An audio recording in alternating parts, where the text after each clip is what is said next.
Bam!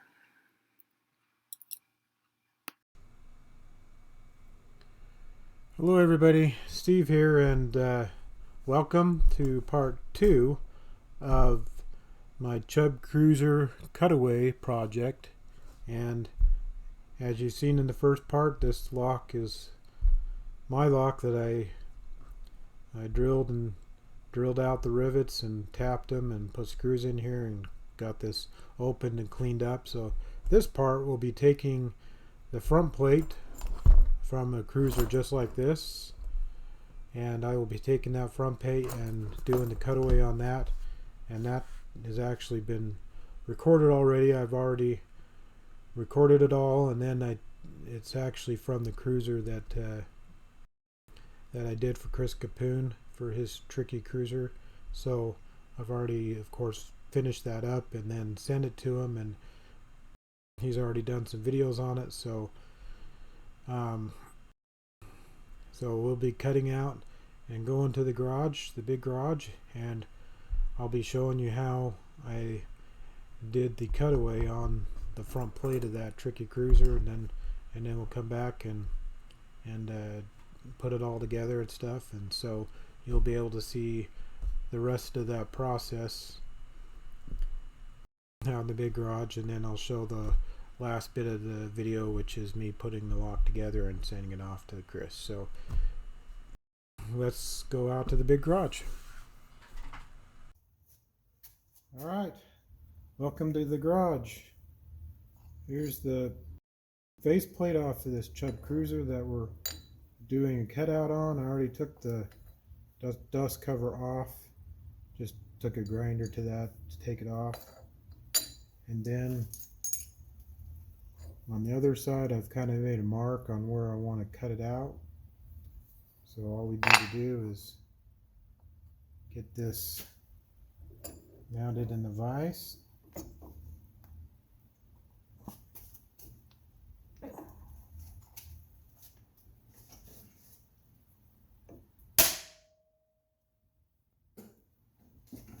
Okay, here we go.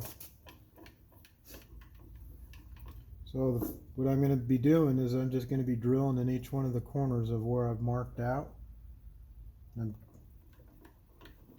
then I will take a Dremel and just cut that part out. Get this into position.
There we go. Alright, well, there we have it. Basically, turn this cruiser plate into Swiss cheese. You kind of have a little bit of an outline of how it goes.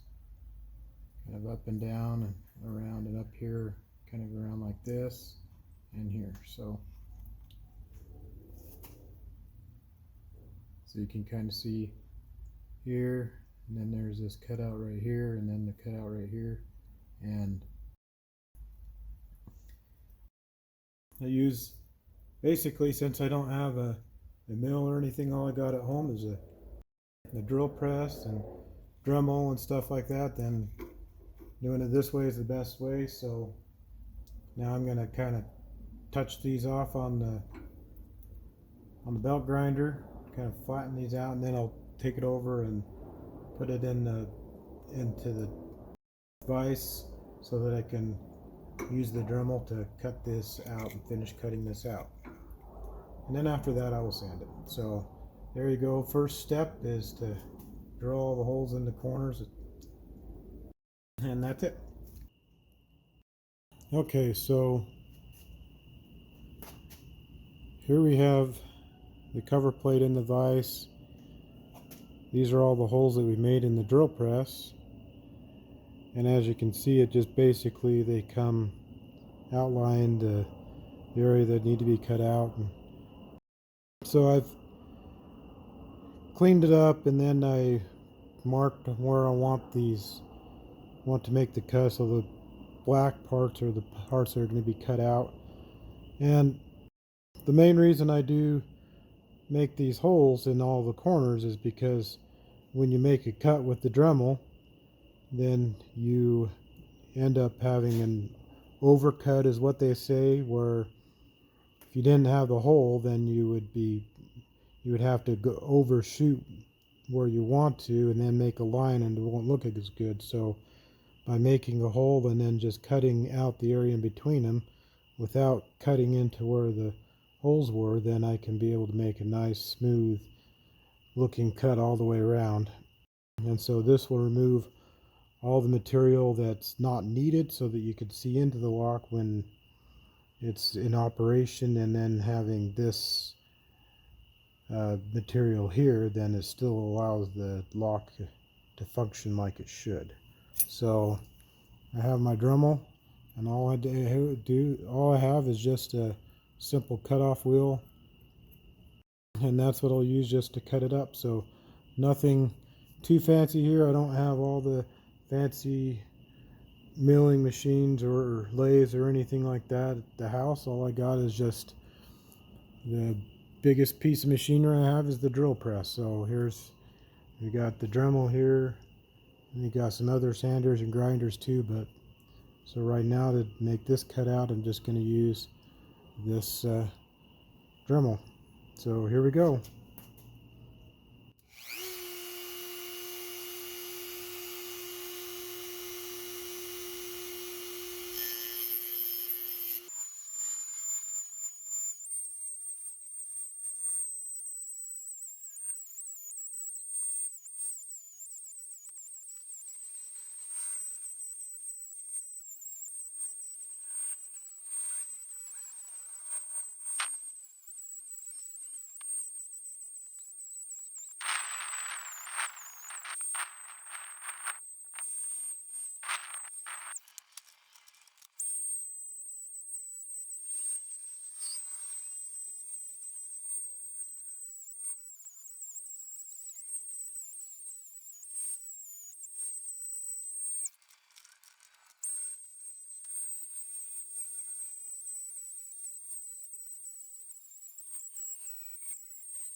Okay, so here I have my oscillating spindle sander.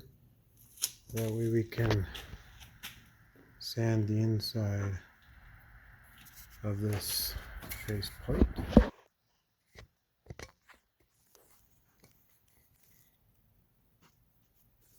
Alright, here we go.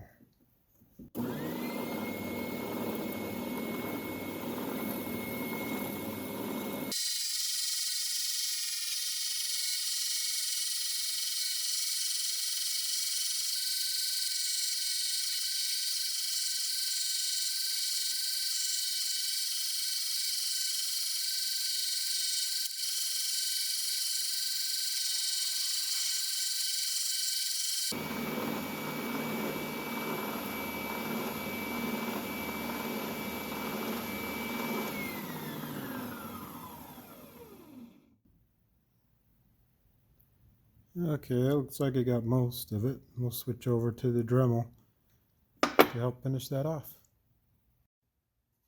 Okay, for the Dremel, I have my Dremel mounted in this router table attachment. I have it just screwed to a board. That way I can just mount it in my vise. I just took the fence off and basically doing the same thing with the spindle sander, just doing the exact same thing. Just put a little stone bit on there so I can just grind it out. So here we go.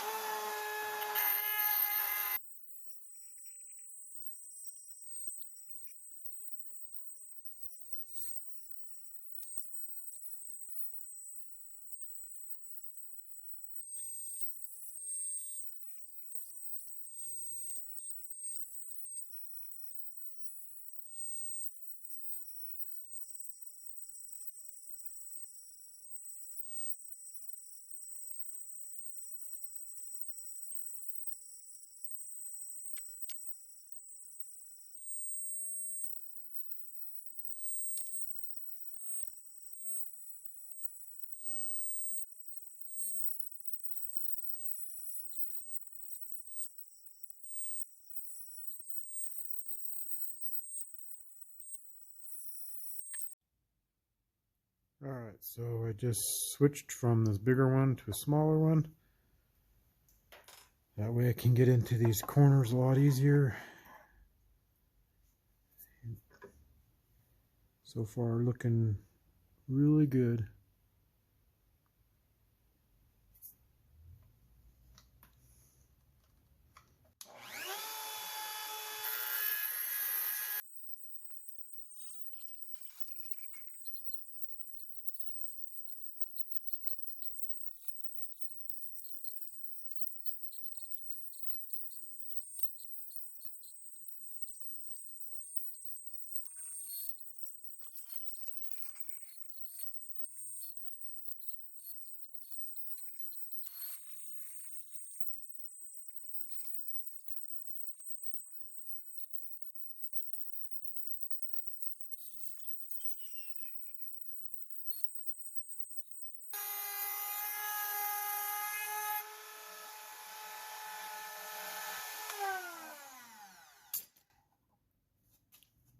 Okay, I think that looks pretty good. I failed to mention that when I took out the bigger one, put in the smaller one, then I started looking at it and realized, hey, it wasn't that great, so I actually used some hand files and stuff to kind of go through there. I didn't really record that. I guess I should have turned it on and record just doing a little bit of hand filing, but that's okay. I think it's all done as far as that step. Now I'll go through and switch out this bit for a different one so that I can do a little bit of chamfering along all the edges, and then I'll take it to the wire wheel and finish it up.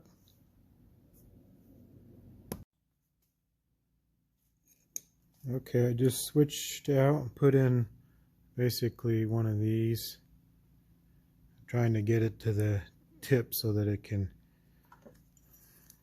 make a chamfer along all the edges.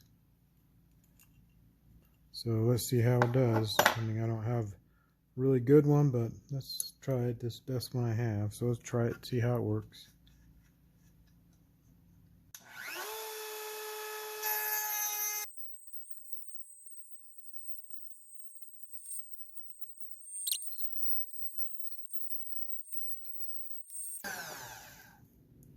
Well, it works somewhat okay. I'm just going to take the Dremel out and just do it by hand. So, okay, I just took the Dremel out, so I'll just do this by hand. Probably make it a lot easier.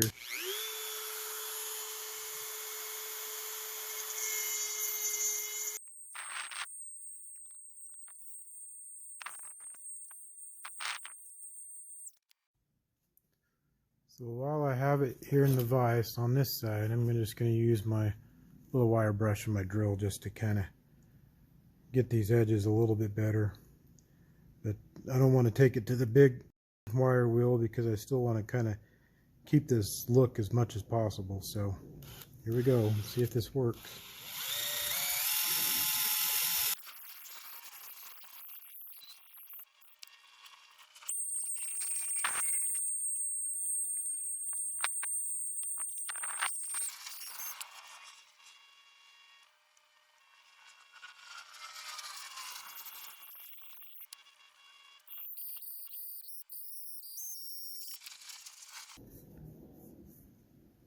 Okay, that's it for that side. Sometimes it's like, yeah, I could keep going and polish this up and make it look nice, but I wanted to kind of keep this look, and even though I took a little bit more out of it right here, tried to soften it up, but sometimes it's just good just to know when to stop and say that's enough. So I think for this side, I'm just going to say that's enough on this side. And then I'll flip it over and do the other side.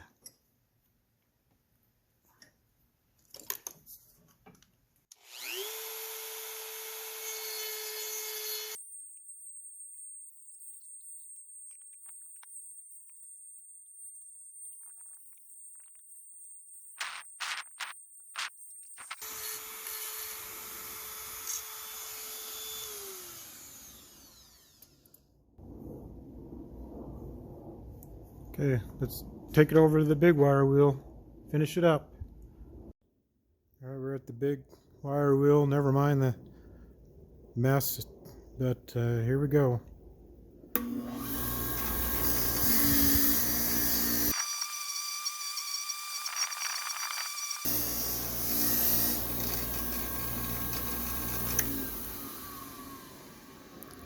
Yeah, I made really short work of that. Let's polish it up on the other side.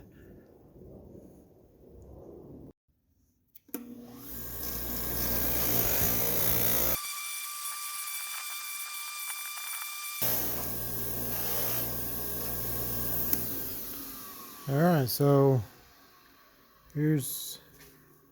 will be the outside of the lock.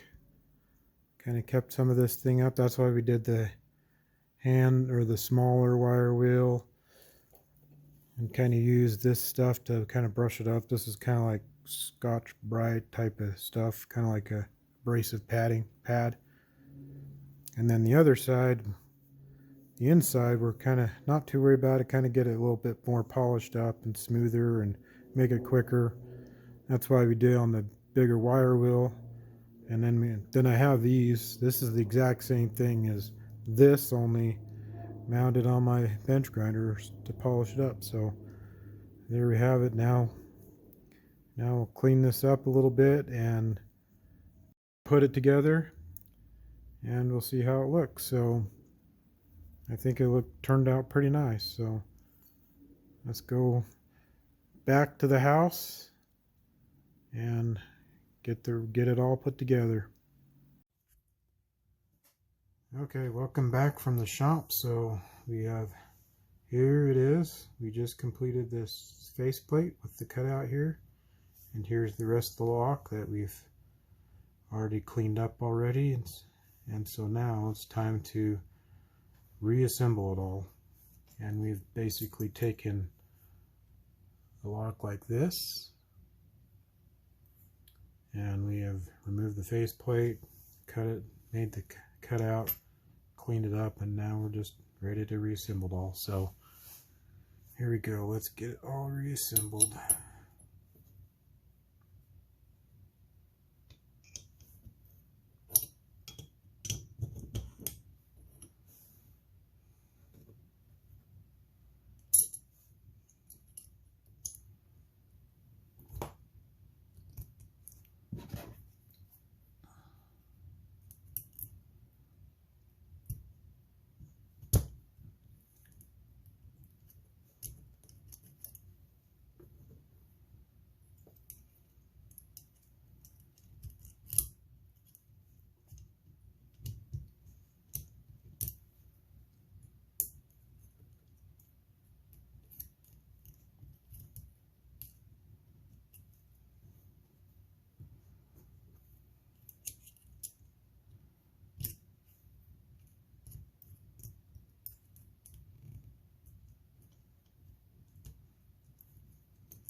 Test it out before I put the screws in.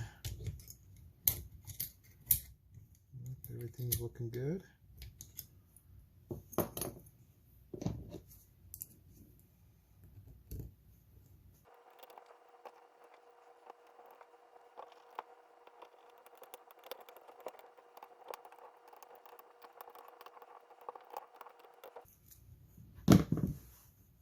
Okay, here we go.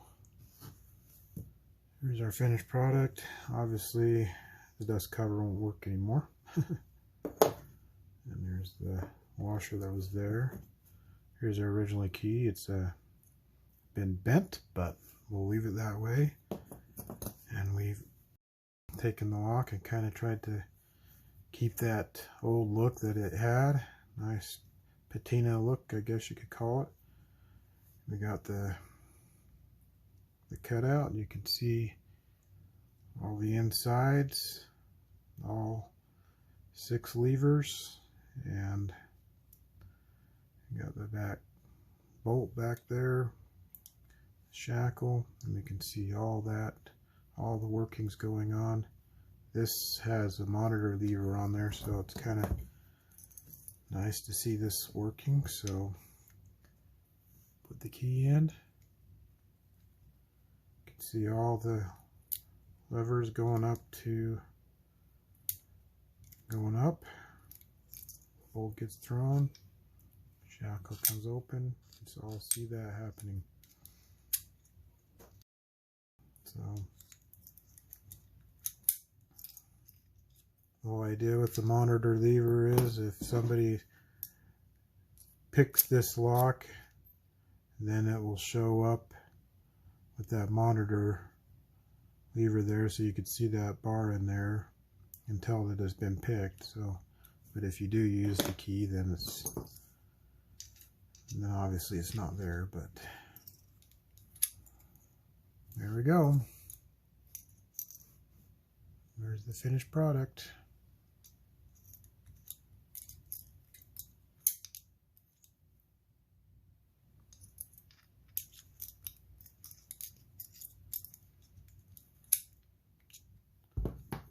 Anyway, thank you for watching me do the work on this cutaway. Obviously, this was done in several videos. You know, I basically would go out to the shop and do a little bit here and there, and not spending much time to work on it. But I'll take all the videos that I shot and put them all together so that we can have a continuous, step of events I did in order to make this cutaway. And this cutaway is actually for somebody else, so obviously I'll be boxing this up, and I'll be sending it to him.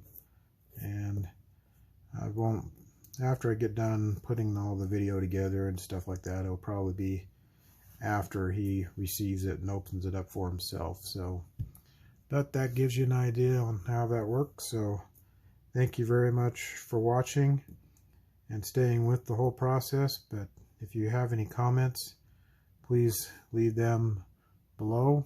And if you like what you see, please give a like and subscribe. And thank you very much for watching, and have a good day.